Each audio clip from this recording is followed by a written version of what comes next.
Happy New Year, everyone, and welcome to a new video. I'm so excited to be sharing with you this new year of tons of videos that I have planned for you guys. Back in 2019, I spent a lot of work putting these videos together. I got this whole awesome setup, and I really hope that it helps convey the messages that I'm trying to convey, and I hope it's entertaining, and I hope they help you in some way. I've got all this information to share from both my Ironman training and traveling every country in the world, and I thought that there's no better place than to film what I want, when I want, on my own time to help you guys with the information that I have. Also, please be sure to leave a comment down below if there's any sort of other travel or fitness videos that you'd like to see from me. I've traveled to every single country in the world, and I competed in an Ironman all before the age of 30. So I've got a lot of information and a lot of trials and tribulations to get to those goals and to achieve them by the age of 30. So again, any sort of suggestions that you have, anything you want to know to help yourself when it comes to training for triathlon or traveling in general, please be sure to comment below and let me know so I can include it in a future video. Without further ado, let's dive in.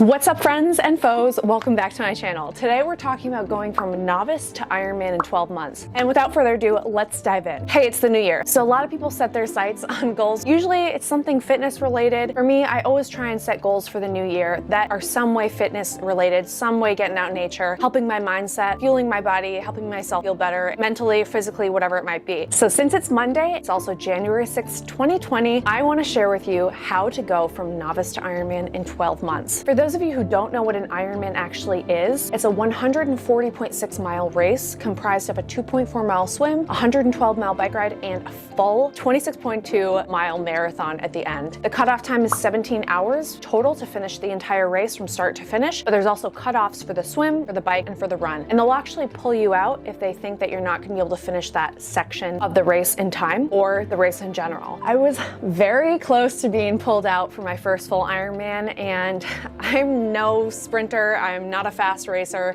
but I put my all into my training, and I've learned a lot throughout the past few years when it comes to Ironman training. I've been racing triathlon since the age of 16, with my very first triathlon being a sprint, followed by an Olympic, a half, and then full distance race when I was 29. I also have my full Ironman experience if you're interested in watching that after or before this one, which is right here. It was a very challenging experience, and I won't talk about that here, but I recommend you check that out before you decide doing your first full Ironman. So here are my 5 steps. Coming from someone who is somewhat of a novice triathlete, definitely always been an age grouper, and I've never really excelled at triathlon. I always kind of finish in the back of the group, and I'd never really put that much time or effort in my training. So when injuries would occur, I'd be like, how would that happen? When I was doing all the training and I was putting in the time, but I wasn't putting in the right sort of training and the right sort of time into these workouts. Specifically, when it comes to number 1 of my number 5 steps for novice to Ironman in 12 months, and that is strength training. Very, very important. Do not neglect strength training. I realize that it might be the most boring thing to do. If you're someone who enjoys racing triathlon, then you enjoy cardio activity and running, swimming, biking, HIIT, plyometrics. But what's equally as important is the time that you spend strengthening areas of your body that might be weaker than one another. Over the years, you might be walking with a little bit of a hip higher than the other. You might have been squatting completely wrong. You might have been doing things wrong, but over the years, it kind of adds up. You end up having like imbalances in certain areas of your body. Personally, I babysat a lot growing up. A lot of kids carrying them on my right hip, kind of popping that right hip up. So it created a misalignment in my hips, which really affected my running and even biking. I ended up being more quad dominant as opposed to glute dominant. When it comes to triathlon training, it's really important to strengthen those glutes because that's where you want the power to come from. You don't want to be focusing on your quads. That can cause injury to your knees and so on and so forth. So you really want to focus on your glute strength because a lot of us seem to be more quad dominant. You can find some videos, which I'll link down the description box below, and then you can find more information about my personal therapy, PT, rehab sessions that I did to ensure a more balanced physique when training for triathlons. When it comes to strength training, all you need is 10 minutes a day or even just 3 times a week to really become strong so that you can handle the elements of swim, bike, run and the impact that that can kind of create and do to your body. You want to make sure that you're strong and you can prevent those injuries. So strength training is so important. Either you can join a gym, but honestly, you don't even need a gym. I have a foam roller, which I'll show you right here. I also have a resistance band, and I also have ankle weights. All of these are really kind of all that you need. I would say a foam roller is really important. You can find them on Amazon for pretty cheap. Same with resistance bands and same with ankle weights. There's also TRX bands as well. But what's really important is you want to develop that glute strength, and it'll make all the difference in your training plan. Even if you can't really get to a gym 3 times a week, you can just do these at home.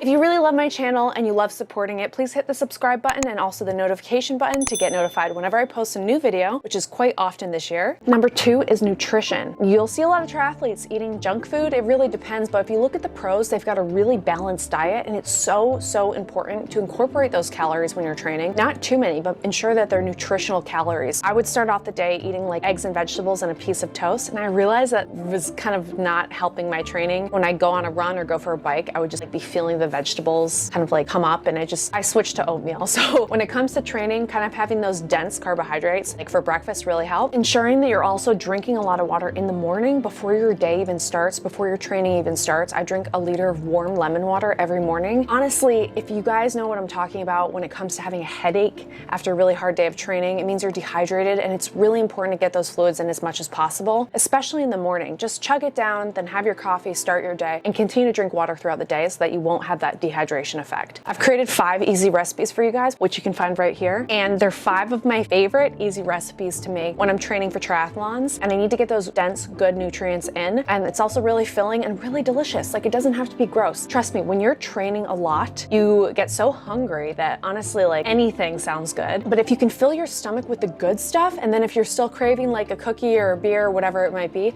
have it. I mean, you're doing a lot of training, but make sure that you're getting in those good nutrients that are fueling your body to be able to go faster and stronger and not get sick as much during your training. I will say nutrition, obviously, while you're training, while you're on the bike, while you're on the run, is just as important as in your daily life. So finding a nutrition plan that really works for you while you're on those long bike rides and long runs is so important. I've bonked out so many times. I've also gotten really sick and stomach issues and GI issues during my run and during my bikes, and I finally found something that works for me, and that's Infinite Nutrition. I'll put the discount code in the description box below. It's also 15% off by using Cassie 15, and Infinite's really helped me a lot. It's a customized mix of carbs, protein, sugar, and salt, and it's a mix that really works for me, so I find that I'm not hungry during those long bike rides. I'm also not dehydrated, so you just gotta find what works for you, and maybe I'll do another video all on that. Getting a sweat composition test is also really important to determine how much you're sweating and perspiring during your workouts. That will determine how much salt intake you should be consuming during your workouts. I never knew that I need to be putting salt in my water during my 64-mile bike rides, but I was losing a lot of salt, so not retaining that salt and not putting that salt back into your body will actually cause you to be more dehydrated, because the water that you're drinking is just going in one end, out the other. There's nothing to kind of hold on to it, and that would be the salt to kind of make it stick. And I'm not a nutritionist, but the way I think of it is you just want to have that sodium to soak up all the nutrients that you're trying to get in the water into your body. Like when you eat a lot of salt, then you drink a lot of water, you become bloated because you're experiencing water retention due to the salt. Well, you actually want that when you're racing and training long miles, because you want to be able to stay hydrated, so it's very important. Number 3, pick a plan. Don't just go out there willy-nilly and go for a run and a bike ride and a swim. Triathlons, and specifically Ironmans, are very cookie cutter. You're going for a 2.4 mile swim, 112 mile bike, and then a 26.2 mile run, and it's really important that you have these structured workouts that'll help you get where you need to be when it comes to your Ironman. You need to be doing brick workouts, which is bike to run. You need to be getting those long swim sessions in, and you really need to be working on your technique. By purchasing a plan, you're going to save yourself a lot of time and a lot of energy and a lot of frustration just by putting that plan into your training peaks and following it for the entire duration. Give it a year. And there are plans that are pretty affordable. There are also plans that are pretty expensive. I purchased 12-month training plans for like $30 and $250. So it really just depends. I'll put a link in the description box below for the Ironman training plans via Training Peaks, which is what I would highly recommend. Download Training Peaks,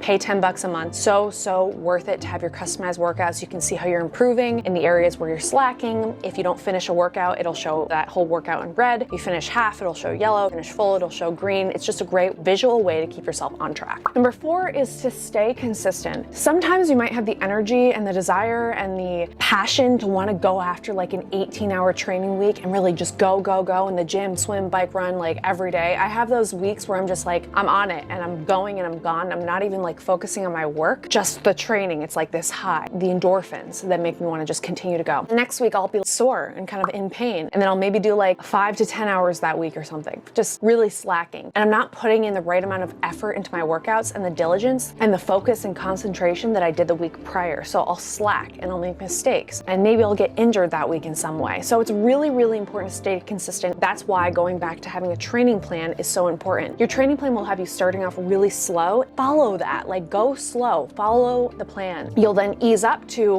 whether it be an 8, 12, 15, 20 hour week, and then you'll slow down again. And then you'll ease up into a build, which might be like 8 hours a week, then you'll slow back back down again. Then the next week or two, you'll be up into a 12-hour week build, and then you'll slow down again for a week or two. Then you'll go up into 15, 18. It's a very slow and concise process that'll get you to where you need to be and will prevent injuries. You don't want to go too fast and too hard because you do not want to ruin this year that you have. It's the only year. I know a lot of you out there are thinking about doing an Ironman before your 40th birthday, your 30th birthday, your 20th birthday, whatever it might be, your 60th, 70th, 80th, or you might have a deadline by the end of the year. You might have a specific goal in mind and you don't want to ruin that deadline. If you're injured, that deadline will get pushed back. You don't want to push your body too hard. You want to stay healthy. You want to be able to continue to race even after the next year and the year after that. So be sure to follow the plan. As hard as it might be to hold back, do it because it'll help you in the long run. Consistency is key. Number 5, and the very last step that I have, is to find a buddy. Now, personally speaking, I'm an introvert and I like doing most of my training alone. I know it helps a lot more to be working with someone else so that they can help push you. You can kind of go through the motions with them. However, I do find that training alone is something that I prefer most. But with that said, that doesn't mean that I don't have buddies that I work with through these training sessions or racing with even. It's really important, even if you have a virtual buddy. I'll throw in my friend Rachel here. We weren't really friends in high school, but we ended up kind of connecting later in life a few years ago. And we were like, oh, we're training for our first Ironman. Oh, we're both racing our very first Ironman is the same race. We're racing Ironman Florida. So we kind of connected over that. And even though she's in Florida and I'm in California, we would check in with each other to ensure that we were kind of finishing those workouts, how we were feeling, if we wanted to take some time off and what the repercussions of that would be. Just having someone who's also training for their first Ironman or just training for an Ironman in general is really, really helpful. Just so you know you're not alone in this. You know, there's someone else going through the same pains as you. We're all humans and training for an Ironman is very challenging. So if you could find someone around you that can be with you throughout this journey is really important. Now, the next thing I would say is join a master swim group. Master swims are great. That's really only the group workouts that I like to do. You're actually swimming alone, but you have a coach who's telling you the sets to do, what you should be doing to enhance your technique, to go faster. It's really great to have a coach. And the fact that there's other people in the lane, you have fast, medium, slow, you go into the lane that you feel like, and you can kind of meet new friends that way as well who might be training for their first Ironman, you never know. So master swims are really important. They usually cost money, but it's money well spent. You can also probably go to your local bike shop and they probably have weekly bike rides that are really great to meet new people and also get some training in. When you're focusing on keeping up with other people that are faster than you, that really helps your training. Whereas if you're alone, you might kind of decide to slow down or stop. So it's really good to kind of throw in those weekly bike sessions once in a while, just to kind of get you pushing a little bit harder. There's also running groups. If you go to your local running store, they likely have running sessions, maybe like every Friday morning. They may have track sessions. I've never really done those running groups. I don't really like running with other people, but I know a lot of people do. And I've done them before, and sometimes it's good to push yourself out of your comfort zone. Usually the weekly cycling and running groups are free, so may as well just join in and see if it's for you. I'd say try out everything, and if it doesn't work for you, that's fine, but if it does, that's great as well. So those are my 5 tips